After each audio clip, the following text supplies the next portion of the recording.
Hey guys, Katie here, Ehlers Danlos Solutions. Got my lovely wet hair and a towel here. If you don't have this, short towels, so much nicer for your neck. They're great. Right, so let's get to our talk about where can we find good magnesium supplements and then multivitamins with good actual magnesium malate or magnesium chelate. Also want to interject, another reason why we like magnesium malate is not just the easiness of on digestion and the bioavailability. There is a fibromyalgia study done with magnesium malate that shows magnesium and malate are critical for ATP production, which is why having magnesium chelate and magnesium malate together in a multivitamin is so great, right? Because both magnesium and malate are needed for ATP. I mean, magnesium is needed for 300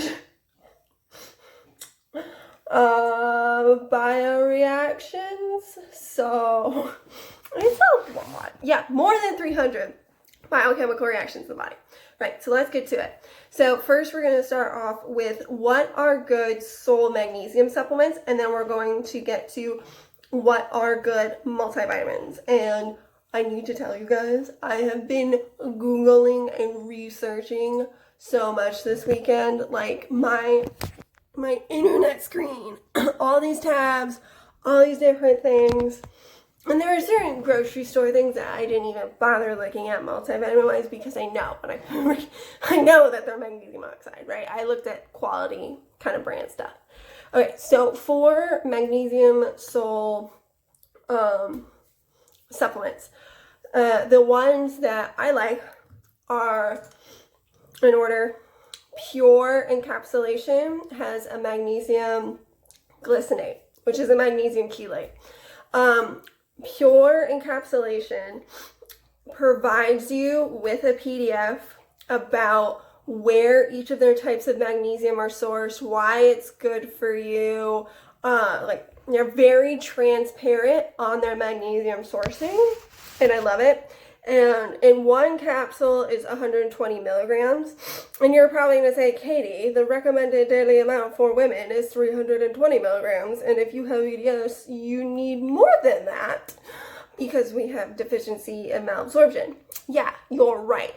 But this, when we're talking about sole magnesium supplements, this is something that you're going to be taking in addition to your daily multivitamin. And the level, how much excess magnesium you take is really dependent on your body, so you kind of have to experiment. Some doctors are like, you go to the point of where you're having a laxative effect and back off.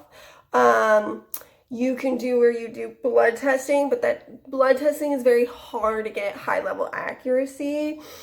You more have to go, a lot of it is symptoms and the way your body's feeling, but you can do blood testing. So, also, magnesium isn't a fat soluble, so if you take excess, you won't die.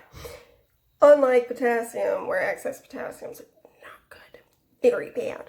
So, there is safety there.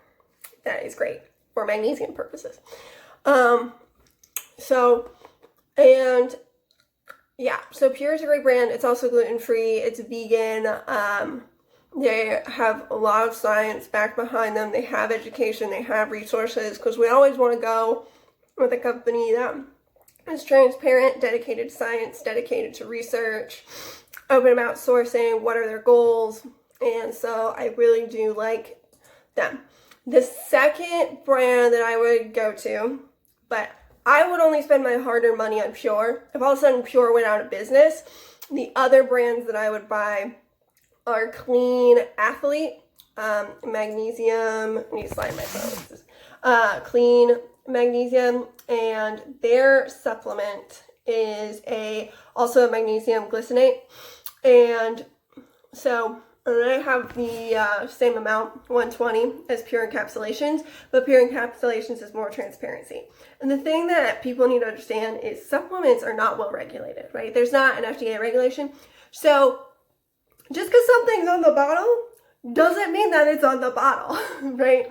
Just because something says we have this much magnesium, So later on, we're going to talk about multivitamins, and there are multivitamins that will say magnesium, and then parentheses, magnesium chelate and magnesium oxide. That's a huge no, right? Magnesium oxide is a 4% bioavailability, and if it's in that parenthesis and they're giving you one number for it, you have no effing idea if the magnesium chelate is like 1 microgram or half of it. You have no idea. You don't know. And nothing should ever be magnesium oxide. If you see magnesium oxide, you're out. You're like, F you. Well, don't say F you. Let's all be nice here.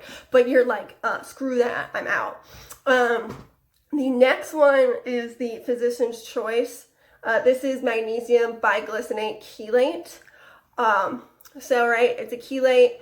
It only lists chelate in its ingredients, and the amount going to the ingredients list is 133 milligrams. So it's very similar to pure encapsulation. They put on their label 6 times better than magnesium absorption, than magnesium oxide. So that's kind of like a marketing thing, because really we know that magnesium chelate is at 80 to 90 and magnesium oxide's at 4, which is a lot more than 6.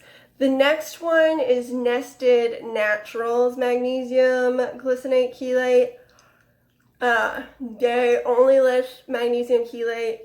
And the thing is, when you go on their website, they talk about how everything's third-party tested, it's vegan, it's GMP certified, GMO, but they don't tell you what testing they do and where it's sourced. And then they also have essential oils on their website, and there isn't sourcing information on those other products. So the fact that there are, that's another website.